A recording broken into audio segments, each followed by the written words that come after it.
Hello students, welcome to your channel Velocity. मैं हूं वैभव सिंह और हम लोग इस वीडियो में पढ़ेंगे ऑर्गेनिक रिएक्शन मैकेनिज्म।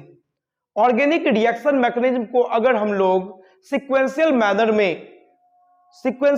में अगर पढ़ते हैं तो ये बहुत कॉम्प्लेक्स नहीं होता है, लेकिन अगर इरेगुलर मैनर में अगर पढ़ें इसको तो ये थोड़ा कॉम्प्लेक्स हो जाता है। इसीलिए हम लोग इसको सीक्वेंशियल मैनर में छोटे छोटे वीडियोस में इसको पढ़ेंगे। सबसे पहले हम स्टार्ट करते हैं fundamental concepts in organic reaction mechanism. इसको जानने से पहले सबसे पहले हम ये जानते हैं कि किसी भी केमिकल रिएक्शन में क्या होता है। तो किसी भी केमिकल रिएक्शन में जैसा कि सबको पता होता है, जब रिएक्टिंग मॉलिक्यूल रिएक्ट करता है, रिएक्टेंट रिएक्ट करता है तो प्रोडक्ट का फॉर्मेशन होता है। और हम लोग रिएक्शन में जानते हैं केमिकल रिएक्शन में हमेशा रीऑर्गेनाइजेशन ऑफ एटम होता है। दैट मींस ओल्ड बॉन्ड का ब्रेकडाउन होता है और न्यू बॉन्ड का फॉर्मेशन होता है।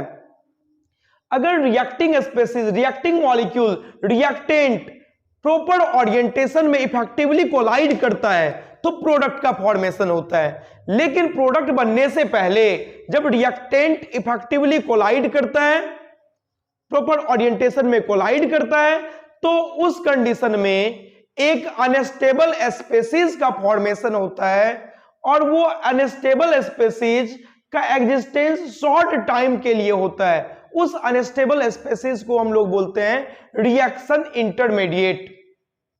तो यहां पर हम लोग पढ़ रहे हैं ऑर्गेनिक रिएक्शन में, ऑर्गेनिक रिएक्शन मैकेनिज्म में जो फंडामेंटल कंसेप्ट होता है। तो क्या होगा फंडामेंटल कंसेप्ट? तो सबसे पहले देखते हैं कि ऑर्गेनिक मॉलिक्यूल दैट सबस्ट्रेट दूसरे रिएक्टिंग मॉलिक्यूल से रिएक्ट करता है, रिएक्टेंट से रिएक्ट करता है, जिसको अभी हम बोल रहे हैं अटैकिंग रिएजेंट। तो सबसे पहले इंटरमीडिएट का फॉर्मेशन होता है। इस इंटरमीडिएट के बनने के बाद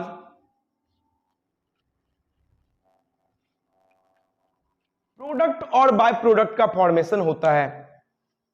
क्या देख रहे हैं हम लोग? Organic molecule that means reactant, एक रिएक्टेंट दूसरे रिएक्टेंट से जब रिएक्ट किया, ऑर्गेनिक मॉलिक्यूल जहां पर हम सबस्ट्रेट लिखे और ये अटैकिंग रिएजेंट, ये दोनों रिएक्टेंट ही है। जब ये दोनों रिएक्ट करेगा तो बोले थे एक शॉर्ट स्पेन के लिए अनस्टेबल स्पेसीज का फॉर्मेशन होता है, जिसको हम लोग बोले इंटरमीडिएट। और इंटरमीडिएट के बाद प्रोडक्ट का फॉर्मेशन होता है और साथ साथ बाय प्रोडक्ट का फॉर्मेशन होता है। तो सबसे पहले ये देखते हैं कि कौन से रिएक्टेंट को हम लोग सबस्ट्रेट बोलेंगे और किसको रिएजेंट बोलेंगे। तो सबस्ट्रेट क्या होता है? वो रिएक्टेंट जो बॉन्ड फॉर्मेशन में अपना कार्बन एटम सप्लाई कर रहा है, कार्बन प्रोवाइड कर रहा है, कार्बन एटम प्रोवाइड कर रहा है, उस रिएक्टेंट को हम लोग बोलेंगे सबस्ट्रेट। और बाकी जो रिएक्टेंट है उसको बोलेंगे रिएजेंट। लेकिन अगर दोनों ही मॉलिक्यूल दैट मींस दोनों ही रिएक्टेंट अगर कार्बन ही प्रोवाइड कर रहा है, सप्लाई कर रहा है, तो उस कंडीशन में चॉइस हम लोग का होगा किसको सबस्ट्रेट बोलेंगे और किसको रिएजेंट बोलेंगे। मॉलिक्यूल वो रिएक्टेंट जो न्यू बॉन्ड फॉर्मेशन में कार्बन एटम प्रोवाइड कर रहा हो, सप्लाई कर रहा हो, उसको हम लोग बोलते हैं सबस्ट्रेट और बाकी रिएक्टेंट को हम लोग बोलेंगे reagent.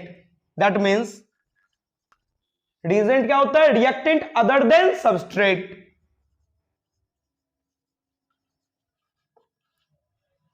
Reactant other than substrate is reagent.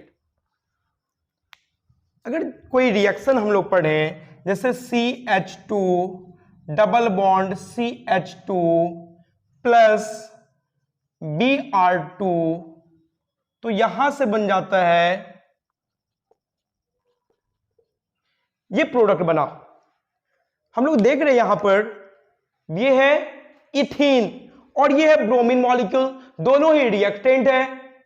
लेकिन बॉन्ड फॉर्मेशन में कार्बन प्रोवाइड ये मॉलिक्यूल कर रहा है, तो इस कंडीशन में इसको हम लोग बोलेंगे सबस्ट्रेट। और ये रिएक्टेंट कार्बन प्रोवाइड नहीं कर रहा है, इसीलिए इसको बोलेंगे रिएजेंट।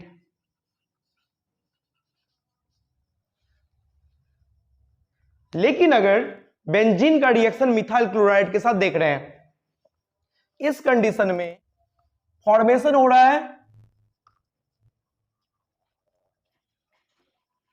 ये कंपाउंड का फॉर्मेशन हो रहा है, यहां से बाय प्रोडक्ट बनेगा, वो बाय प्रोडक्ट को आगे हम देखेंगे। एक्चुअली आगे ये रिएक्शन पढ़ना ही हम लोग को, फ्रीडल क्राफ्ट अल्काइलेशन। तो यहां पर जब ये रिएक्शन देख रहे हैं, बेंजीन का रिएक्शन मिथाइल क्लोराइड के साथ, तो इस तरह का एक कंपाउंड का फॉर्मेशन हुआ, मिथाइल बेंजीन का फॉर्मेशन हुआ। इस रिएक्टेंट में देखें, अगर ये दोनों रिएक्टेंट में देखें, ये दोनों ही रिएक्टेंट कार्बन प्रोवाइड कर रहा है बॉन्ड फॉर्मेशन में। इसीलिए इस बार चॉइस ऑफ सबस्ट्रेट जो होगा वो आर्बिट्ररी होता है, वो अपने अकॉर्डिंग हम लोग चूज कर सकते हैं। दैट मीन्स यहां पर इसको हम लोग लेते हैं सबस्ट्रेट, और ये है reagent.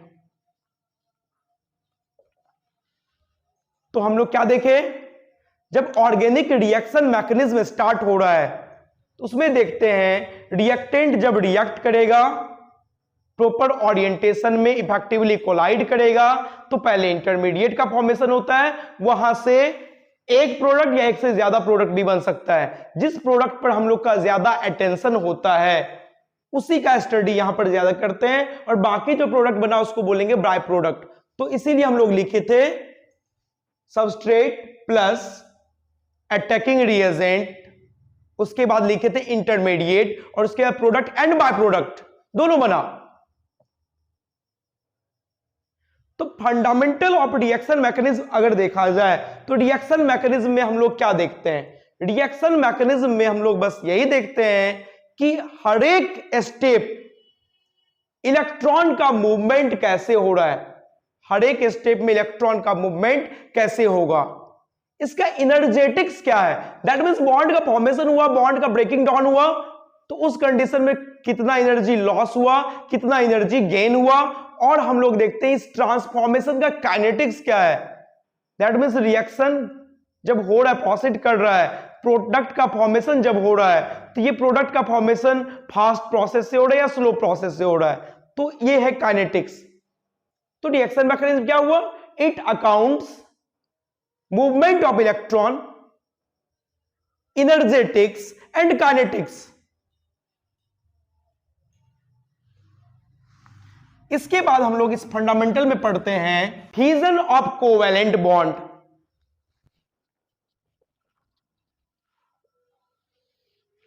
Fusion of covalent bond, that means bond का ब्रेकिंग डाउन कैसे हो रहा है, बॉन्ड कैसे टूट रहा है। तो बॉन्ड दो मैनर में टूटता है, दो फैशन में टूटता है। अगर बॉन्ड के ब्रेकिंग डाउन को देखें तो ये bond breaking down, that means bond fusion दो तरह का हो सकता है, heterolytic cleavage and homolytic cleavage. क्या होता है हेट्रोलिटिक क्लीवेज और क्या होता है होमोलिटिक क्लीवेज, तो यहां देखते हैं अगर ये कार्बन और जेड के बीच में बॉन्ड है, तो जैसा कि हम लोग जानते हैं कोवैलेंट बॉन्ड शेयरिंग बॉन्ड होता है। दैट मींस एक बॉन्ड में दो इलेक्ट्रॉन का शेयरिंग होता है। जैसे ये बॉन्ड देखिए, कार्बन और जेड के बीच में जो बॉन्ड है उसमें दो इलेक्ट्रॉन है, इसमें से एक इलेक्ट्रॉन इस कार्बन का और दूसरा इलेक्ट्रॉन जेड का है। तो जब बॉन्ड टूटेगा तो दो फ्रैगमेंट बनेगा, जेड और ये CH3 अलग हो जाएगा। तो बॉन्ड फ्यूजन अगर कुछ इस मैनर में हो, इस तरीके से हो कि एक फ्रैगमेंट उस शेयर्ड इलेक्ट्रॉन का, उस पेयर्ड शेयर्ड इलेक्ट्रॉन को अपने पास रख ले। इस बॉन्ड में एक इलेक्ट्रॉन C का और एक इलेक्ट्रॉन Z का है, लेकिन बॉन्ड अगर कुछ इस तरह से टूटे कि Z या C में से कोई एक इस दोनों इलेक्ट्रॉन को अपने पास रख ले, तो एक फ्रैगमेंट अगर उस पेयर्ड इलेक्ट्रॉन को अपने पास रख ले, तब इस बॉन्ड फ्यूजन को हम लोग कहते हैं हेट्रोलिटिक बॉन्ड फ्यूजन। जैसे यहां देख रहे हैं हम लोग, यहां पर एरो जेड की तरफ शिफ्ट हुआ, इसका मतलब जेड पूरा इलेक्ट्रॉन पेयर अपने पास रख लिया। तो यहां से फॉर्म हुआ CH3 के ऊपर positive charge plus Z minus, इस पेयर्ड इलेक्ट्रॉन को Z अपने पास रख लिया, इसलिए Z पर आ गया माइनस चार्ज और इस कार्बन पर आ गया पॉजिटिव चार्ज। दूसरा होता है homolytic bond fusion.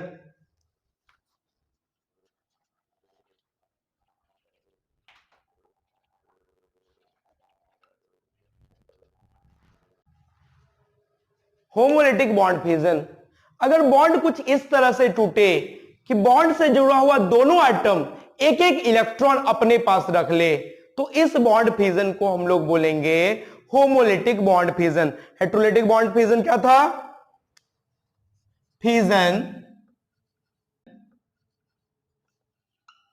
Fusion of bond in such a fashion that one of the fragment takes both electron pair of bond। अगर एक एटम एक फ्रैगमेंट अगर उस बॉन्ड के दोनों इलेक्ट्रॉन को अपने पास रख लिया, तो इस तरह के बॉन्ड फ्यूजन को हम लोग बोलेंगे हेटेरोलिटिक बॉन्ड फ्यूजन। लेकिन होमोलिटिक बॉन्ड फ्यूजन में इसका उल्टा होता है। जो दो एटम मिलकर के, जो दो फ्रैगमेंट मिलकर के बॉन्ड बनाया था, अब जब बॉन्ड टूटेगा तो दोनों ही फ्रैगमेंट अपने पास एक एक इलेक्ट्रॉन शेयर कर लेगा।